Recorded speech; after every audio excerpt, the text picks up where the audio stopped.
ಎಲ್ಲಾ ವಿಚಾರಗಳು on going ಡೆವಲಪ್ಮೆಂಟ್ಗೆ ಸಂಬಂಧಪಟ್ಟಂತೆ ಮಾತನಾಡೋದಕ್ಕೆ ನಮ್ಮ ಜೊತೆಗೆ ಚಿಂತಕ ಹಾಗೂ ಪ್ರಖರವಾಗ್ನಿ ಚಕ್ರವರ್ತಿ ಸೂಲಿಬೆಲೆ ಅವರ ಸಂಪರ್ಕದಲ್ಲಿದ್ದಾರೆ. ಚಕ್ರವರ್ತಿ ಸೂಲಿಬೆಲೆ ಅವರೇ ನಮಸ್ಕಾರ. ಇಡೀ ಪ್ರಕರಣವನ್ನ ತುಂಬಾ ಕ್ಲೋಸ್ ಆಗಿ ನೋಡ್ಕೊಂಡು ಬಂದಿದ್ದೀರಿ. ಇನ್ಫ್ಯಾಕ್ಟ್ ಧರ್ಮ ಸಂರಕ್ಷಣೆ ಅಂತ ಹೋರಾಟಗಳನ್ನು ಮಾಡ್ಕೊಂಡು ಬಂದಿದ್ದೀರಿ. ಹೀಗಾಗಿ ಈ ಪ್ರಶ್ನೆ ನಂದು ಫಸ್ಟು. ಸ್ಟಾರ್ಟಿಂಗ್ ಅಲ್ಲಿ ಈ ಸುಜಾತಾ ಭಟ್ ಬಗ್ಗೆ ಒಂದು ಅನುಕಂಪ ಇತ್ತು, ಎಲ್ರಿಗೂ ಕೂಡ ಕರಳಬಳ್ಳಿಯ ಕೂಗು ಅನ್ನುವಂತಹ ಅನುಕಂಪ ಇತ್ತು. ಅದಾದ ನಂತರ ಸ್ವಲ್ಪ ದಿನದಲ್ಲಿ ಅನುಮಾನ ಮೂಡೋಕೆ ಶುರುವಾಯಿತು. ಈಗ ನಿನ್ನೆ ಎಲ್ಲ ನೋಡಿದ್ರೆ ಆಕ್ರೋಶ ಹೊರಗೆ ಬರ್ತಾ ಇದೆ. ನೀವು ಈ ಕ್ಲೋಸ್ ಆಗಿ ಡೆವಲಪ್ಮೆಂಟ್ ನೋಡ್ಕೊಂಡು ಬರ್ತಾ ಇರೋದ್ರಿಂದ ಫಸ್ಟ್ ರಿಯಾಕ್ಷನ್ ಏನು ಅಂತ? ಒಂದು ಬಹಳ ಜನರಿಗೆ ಇದು ಸರಿ ತಪ್ಪು ಅಥವಾ ಹೌದು ಇಲ್ಲ ಅಂತ ಅನಿಸಿರ್ಬೋದು. ಆದ್ರೆ ಗಿರೀಶ್ ಮಟ್ಟಣ್ಣ ಹೇಳ್ತಿದ್ದ ಪ್ರತಿಯೊಂದು ಕಥೆಗಳು ಸುಳ್ಳಿನ ಕಂತೆ ಅನ್ನೋದು ನನಗೆ ಡೇ ಒನ್ ಇಂದ ಗೊತ್ತಿದೆ. ನಾನು ಆತನ ಮಾತುಗಳನ್ನ ಕೇಳುವಾಗ ಎಂಥವನಿಗೂ ಅರ್ಥ ಆಗುತ್ತೆ ಆತ ಕಟ್ಟುವಂತ ಕಥೆಗಳು ಹೆಂಗಿವೆ ಅಂತ. ನಮ್ಮದ್ದೇ ನಾವೇ ಉಜಿರೆಯ ಒಂದು ಕಾರ್ಯಕ್ರಮಕ್ಕೆ ಹೋದಾಗ ನಮ್ಮ ಬಸ್ಸು ಒಂದು ಕಾಲೇಜಿನ ಮುಂದೆ ನಿಂತಿತ್ತು. ಏನು ಸಹಜವಾಗಿ ನಿಂತಿತ್ತು. ಆತ ಎಂತ ಕಥೆ ಕಟ್ಟಬಿಟ್ಟ ಅಂತಂದ್ರೆ ಕಾಲೇಜಿನ ವಿದ್ಯಾರ್ಥಿಗಳನ್ನ ಭಡಕಾಯಿಸ್ಲಿಕ್ಕೆ ಅಂತ ಅಲ್ಲಿ ಬಸ್ ನಿಲ್ಲಿಸಿದ್ರು ಅಂತ ನಮ್ಮ ಕಾರ್ಯಕರ್ತರೇ ಗಾಬರಿ ಆಗಿದ್ರು. ಎಷ್ಟು ಸುಳ್ಳು ಹೇಳ್ತಾನೆ ಈತ ಅಂತ. ಆವಾಗಲೇ ಎಲ್ರಿಗೂ ಅರ್ಥ ಆಗಿದೆ ಈತ ಸುಳ್ಳಿನ ದೊಡ್ಡ ಮೂಟೆ ಇದು ಅಂತ. ನಂಗೆ ಬಹಳ ಹಿಂದಿನಿಂದಲೂ ಗೊತ್ತಿತ್ತು. ಹೀಗಾಗಿ ಯಾವ್ಯಾವ ಕಥೆಯನ್ನ ಗಿರೀಶ್ ಮಟ್ಟಣ್ಣ ತಗೊಂಡ್ ಬರ್ತಾನೋ ಆ ಎಲ್ಲ ಕಥೆಗಳು ಹುರುಳಿಲ್ಲದ್ದು ಅಂತ ಸ್ಪಷ್ಟವಾಗಿ ಗೊತ್ತಿತ್ತು. ಒಂದು ಪಕ್ಷ ನಿಮ್ಗೊಂದ್ ಸ್ವಲ್ಪ ಅನುಕಂಪ, ಆತನ ಹೊಲಸು ಮಾತು ಎಲ್ಲ ಹಿಡ್ಕೊಂಡ್ರೆ ಒಂದ್ ಸ್ವಲ್ಪ ಅನುಕಂಪ ಬೇರೆ ಹೋರಾಟಗಾರರ ಬಗ್ಗೆ ಆದ್ರೂ ಇರ್ಬೋದೇನೋ. ಆದ್ರೆ Girish Mattanna is a master mind. ಆತ ಇದ್ರ ಕುರಿತಂತೆ ಎಲ್ಲ ಕಥೆಗಳನ್ನು ಕಟ್ಟಬಲ್ಲಂತ. ಬಿಕಾಸ್ ಆತ ಈ ಪೊಲೀಸ್ ವಿದ್ಯೆಯನ್ನ ಚೆನ್ನಾಗಿ ತಿಳ್ಕೊಂಡಿದ್ರಿಂದ ಯಾವುದನ್ನ ಲೂಪ್ ಹೋಲ್ ಬಳಸ್ಕೊಳ್ಬಹುದು, ಜನರನ್ನ ಹೇಗೆ ಮೋಸ ಮಾಡಬಹುದು ಅಂತ ತುಂಬಾ ಚೆನ್ನಾಗಿ ಗೊತ್ತಿದ್ರಿಂದ ಆತ ಇದನ್ನ ತುಂಬಾ ಮಾಡ್ತಿದ್ದ ಅಂತ ಎಂಥವನಿಗೂ ಅನ್ಸುತ್ತೆ. ಇವತ್ತು ಇಡೀ ಸಮಾಜಕ್ಕೆ ಗೊತ್ತಾಗಿದೆ ಅಷ್ಟೇ. ಆಯಾ ಕಾಲಘಟ್ಟದಲ್ಲಿ ಎಂತೆಂತ ಸುಳ್ಳುಗಳನ್ನ ಹರಿಬಿಟ್ಟು ಜನರನ್ನ ದಾರಿ ತಪ್ಪಿಸಬೇಕು, ಯಾರು ಇದರ ಪರವಾಗಿ ಅಂದ್ರೆ ಧರ್ಮಸ್ಥಳದ ಪರವಾಗಿ ದನಿ ಎತ್ತಿದ್ರೆ ಅವ್ರನ್ನ ಹೇಗೆ ಮಟ್ಟ ಹಾಕಬೇಕು ಅನ್ನೋದರ ಎಲ್ಲ ಬ್ಯಾಕ್ ಹ್ಯಾಂಡ್ ಬ್ರೈನ್ ಇದ್ದಿದ್ದು ಅದು ಮಟ್ಟಣ್ಣಂದೇ ಆಗಿದ್ದರಿಂದ ಆತ ಏನೇ ಹೇಳಿದ್ರು ಅನುಕಂಪ ಬರುವಂತ ಪ್ರಶ್ನೆಯೇ ಇರಲಿಲ್ಲ. ಹೀಗಾಗಿ ಸುಜಾತಾ ಭಟ್ರು ಎಂಟ್ರಿ ಕೊಟ್ಟಾಗ್ಲೂ ಕೂಡ ನಮ್ಗೆ ಇದ್ರಲ್ಲಿ ಅನುಮಾನ ಇತ್ತು, ಏನೋ ಒಂದು ತಗೊಂಡ್ ಬಂದಿದ್ದಾರೆ ಅಂತ. ಅಂಡ್ ಫೈನಲಿ ರಿವೀಲ್ ಆಯ್ತು. ನೆನ್ನೆ ರಿವೀಲ್ ಆದಾಗ ಎಂತ ಖುಷಿ ಆಯ್ತು ಅಂತಂದ್ರೆ ಒಂಥರ ಹಬ್ಬದ ವಾತಾವರಣ ಇತ್ತು ನಮ್ಮೆಲ್ಲರಲ್ಲೂ ಕೂಡ. ಕೊನೆಗೂ ಸಮಾಜಕ್ಕೆ ಅರ್ಥ ಆಯ್ತಲ್ಲ ಅಂತ. ಸೊ ಆ ದೃಷ್ಟಿಯಿಂದ ಬಹಳ ಸಂತೋಷದ ಸಂಗತಿ. ಅಂಡ್ ಐ ಕಂಗ್ರಾಚುಲೇಟ್ ಎಲ್ಲ ಮೀಡಿಯಾಗಳಿಗೂ, ವಿಶೇಷವಾಗಿ ಪಬ್ಲಿಕ್ ಮತ್ತು ಉಳಿದಂತೆ ಅವ್ರ ಜೊತೆ ಸೇರ್ಕೊಂಡಂತ ಎಲ್ಲ ಮೀಡಿಯಾಗಳಿಗೂ ಕೂಡ ನಾನು ಅಭಿನಂದನೆಯನ್ನ ಸಲ್ಲಿಸ್ತೀನಿ.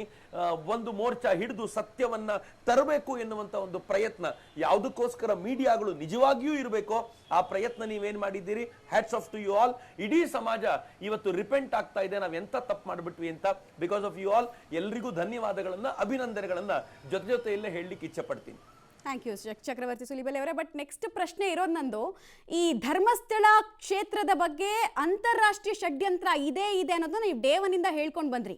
ಹೆಂಗಿದು ಅಂತಾರಾಷ್ಟ್ರೀಯ ಷಡ್ಯಂತ್ರ ಅಂತ ನಿಮ್ಗೆ ಅನ್ಸಕ್ ಸ್ಟಾರ್ಟ್ ಆಯ್ತು ಅಂತ ನನ್ನ ನೆಕ್ಸ್ಟ್ ಪ್ರಶ್ನೆ.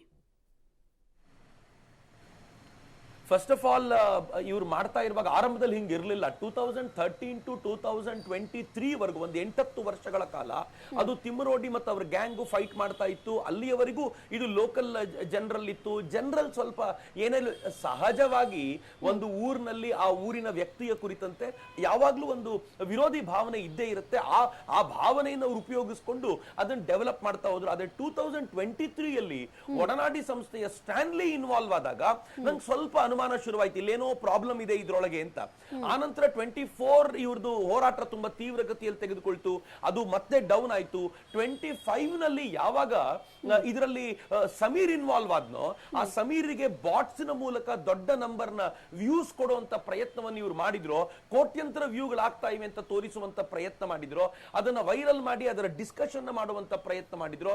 ನನ್ನ ಅನುಮಾನ ದೃಢವಾಯ್ತು, ಇದರಲ್ಲಿ ಜಿಹಾದಿ ಫೋರ್ಸಸ್ ಗಳಿವೆ, ಇವ್ಯಾಂಜಲಿಸ್ಟ್ ಗಳಿದ್ದಾರೆ ಮತ್ತು ಸಿದ್ದರಾಮಯ್ಯನವರ ಸುತ್ತಲೂ ಇದ್ದೀವಿ ಅಂತ ಹೇಳ್ಕೊಳ್ಳುವಂತ ಒಂದು ಗ್ಯಾಂಗ್ ಇದರಲ್ಲಿ ಸೇರ್ಕೊಂಡಿದೆ ಅಂತ ತುಂಬಾ ಸ್ಪಷ್ಟವಾಯಿತು. ಅದನ್ನ ಡಿಕೋಡ್ ಮಾಡ್ತಾ ಹೋಗೋ ಹೊತ್ತಿಗೆ ಅಲ್ ಜಜೀರಾ ಇದನ್ನ ರಿಪೋರ್ಟ್ ಮಾಡ್ತು, ಇದನ್ನ BBC ರಿಪೋರ್ಟ್ ಮಾಡ್ತು, ಇದನ್ನ ಯಾವುದೋ ವಿದೇಶಿ ಪತ್ರಕರ್ತ ಮಾತನಾಡ್ಲಿಕ್ಕೆ ಶುರು ಮಾಡಿದ.